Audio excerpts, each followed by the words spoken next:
But thanks for the guidance. I hope you can hear me now. Representing the World Intellectual Property Organization, you will not be surprised that I take intellectual property to science issues. I am guided, however, by the background paper on this subject. The first statement I will connect with this statement in my last slide. But the second statement really attracted my attention. Country GDP does not automatically trickle down to the poor and reduce poverty. Therefore, I asked the question, what should governments do? I think there was an old strategy of taxing the rich and feeding the poor, and there is a lot of evidence that that does not work. And I would support the second option, which is to implement policies that help the poor to help themselves. And of course, education is key to this. But the subject matter of this Congress deals with the culture and creative industries, and therefore I will turn my attention to that part of the strategy. In our work in WIPO, we address this in two areas. In my area, the culture and creative industries, as Chair introduced, but we also work in the area of traditional knowledge and traditional cultural expressions. In this latter area, it has been recognized that TKs and TCEs are cultural and economic assets on which indigenous peoples rely. It is therefore necessary that these assets be protected in a legal sense. So we are aware of UNESCO's role and documentation relating to safeguarding and preserving these cultural assets. And I just want to draw to your attention that our work is addressing the legal intellectual property protection. The specific subject of my area of responsibility focuses on the creative industries, and our effort in the last couple of years is increasingly to encourage developing countries to use the copyright system to exploit the economic potential of their culture. And there has been a lot of good, positive response to this approach. We conduct studies along the lines that Professor Crosby has outlined, and we are aware that UNESCO is also doing some studies, lots of studies. So we do these studies, and we are very sensitive to the fact that governments use this information to formulate policies.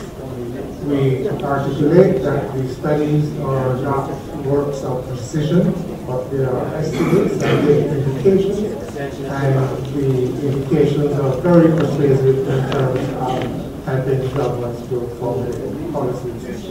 But having formulated policies, it is very important, as you have heard from the Jamaican presentation a few minutes ago, it is very important for governments to take action, to take appropriate action. Policies don't do anything unless there is some follow-up action. I'm sure this will be discussed if necessary. Now, I want to bring to your attention that while culture is embedded in the habits and customs of people, of communities, there is now an emerging collision between what I would describe as the old culture and the new culture. There is clearly an internet culture, a digital culture, that we cannot avoid. My Director General has articulated this point at the bottom, where the crisis of copyright, as you know, is part of the intellectual property system.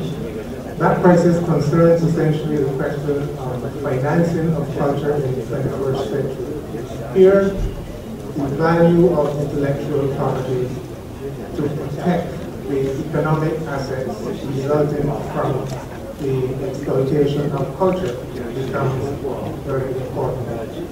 Now, WIPO's mandate is being well documented, but of interest in 2010, we have worked on a mission statement, and I draw your attention to the piece in red, which says the promotion of creativity for the economic social and cultural development of the sector. So here we are drawing attention to our role in economic and promoting creativity for economic value that it brings. Now, I have 3 countries in which I made reference to policy statements. This one is from the Republic of Korea, where I have been recently. And this statement by the minister, again, I draw your attention to the bit in red. The minister approaches this part of his statement from the standpoint of copyright policy, which he says can provide cultural value to the society. I contrast that with an alternative approach from a Barbados cultural policy paper, which speaks to the development of the economic potential of the cultural sector and emphasizing the importance of intellectual property. So different way of addressing the issue, but both policy statements, at least parts of both policy statements, draw on the connection between the cultural sector and economic potential. And finally, my best example, in 2009, Thailand developed a comprehensive creative industry strategy. And I was impressed to learn that the National Committee was chaired by the Prime Minister. Again, they take a firm statement of the importance to the country. They also put money into the effort. And they set themselves a target, which is, again, also very important in order to focus the money.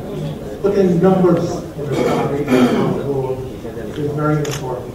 And the Thailand policy sought to increase the contribution of the creative sector from 12% to 20% of GDP within 3 years. Now, the reason why I draw attention to these 3 countries is that in all 3 cases, the governments have changed over the last 3 years.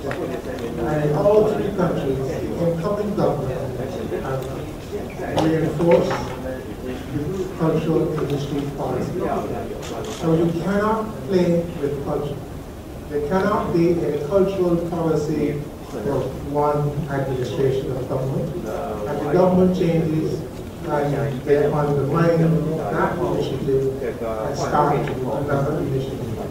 This is very destabilizing to the local community.